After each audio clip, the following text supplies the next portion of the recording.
Olá, sejam muito bem-vindos.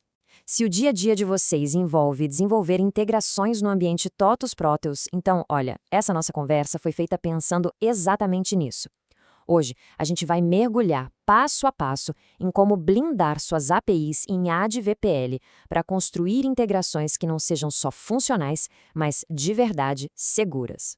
Essa frase, né, ela resume o mundo de hoje perfeitamente. O valor de um sistema não está mais só no que ele faz sozinho, e sim em como ele conversa com todo o resto. E as APIs, bom, elas são exatamente essas pontes, permitindo que o ERP fale com e-commerces, CRMs e todo um ecossistema gigante de aplicações. E é aqui que a história muda de figura. Porque, veja bem, uma API que não está protegida, ela é muito mais do que um simples bug de sistema. Ela é um risco de negócio gigantesco. É como deixar uma porta dos fundos aberta, dando acesso aos dados mais críticos e aos processos mais importantes da empresa.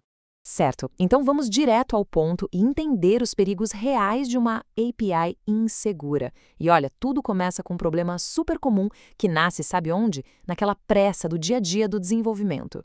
A palavra gambiarra pode até ser meio engraçada, né?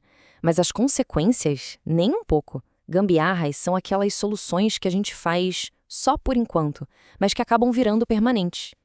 Imagina, por exemplo, fazer uma consulta direto no banco de dados do Proteus. É rápido? É. Funciona? Sim, até o dia em que para de funcionar, e geralmente da pior forma possível. É uma solução frágil e, o mais importante, perigosamente insegura. E por falar em perigo, um dos maiores pesadelos para qualquer API se chama SQL Injection. Traduzindo de um jeito simples, é quando um invasor, em vez de passar uma informação que o sistema espera, tipo um código de produto, ele manda um comando de banco de dados disfarçado. E o sistema, se não estiver preparado para isso, simplesmente executa o comando. Agora presta bastante atenção nesse slide, porque a diferença entre segurança e um desastre completo está bem aqui, na tela. À esquerda, a gente vê o código vulnerável, que basicamente cola o texto da consulta com o que quer que o usuário tenha enviado. Já à direita está o jeito seguro de fazer, usando uma consulta parametrizada. Assim, o sistema sabe direitinho o que é comando e o que é dado. É essa pequena mudança de abordagem que impede o ataque. Ok, já entendemos o risco. A pergunta agora é como a gente começa a construir nossa fortaleza? Bom, o primeiro passo, a nossa primeiríssima linha de defesa, é basicamente levantar a ponte levadiça do nosso castelo. E essa primeira etapa do nosso guia é, acredite, incrivelmente simples, mas absolutamente fundamental. Lá no arquivo de configuração do servidor Proteus, o webserver.ini, é só achar a seção HTTP REST e garantir que a chave Security esteja com o valor 1. É uma vitória fácil, rápida e que faz toda a diferença. E o resultado disso é imediato.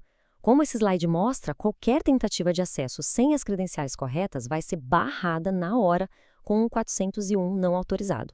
Aquele portão que antes estava escancarado agora está devidamente fechado. Simples assim. Certo.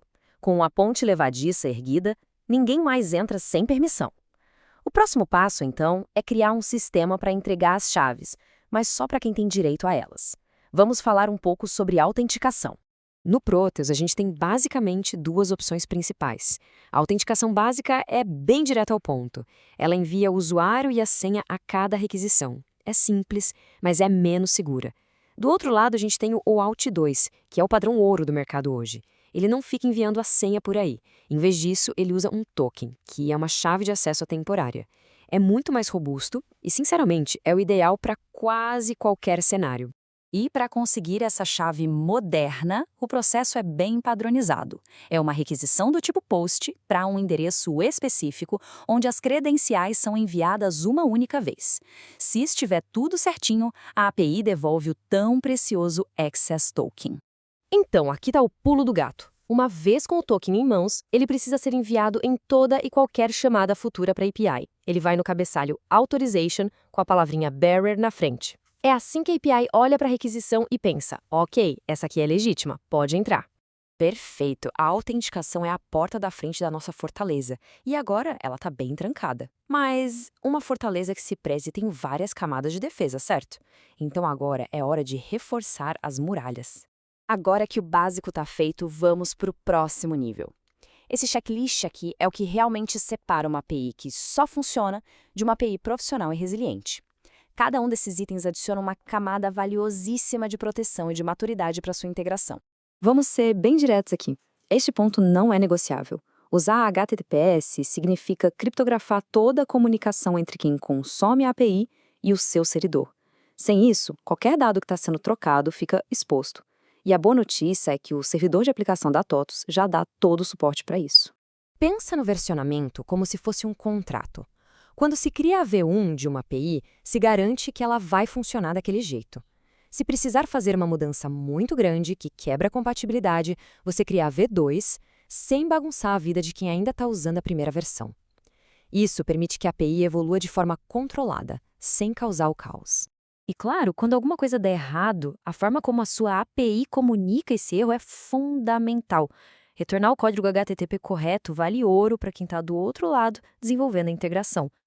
É a diferença clara entre dizer, olha, sua chave é válida, mas não abre esta porta, que seria um erro 403, e essa porta nem existe aqui no castelo, um erro 404.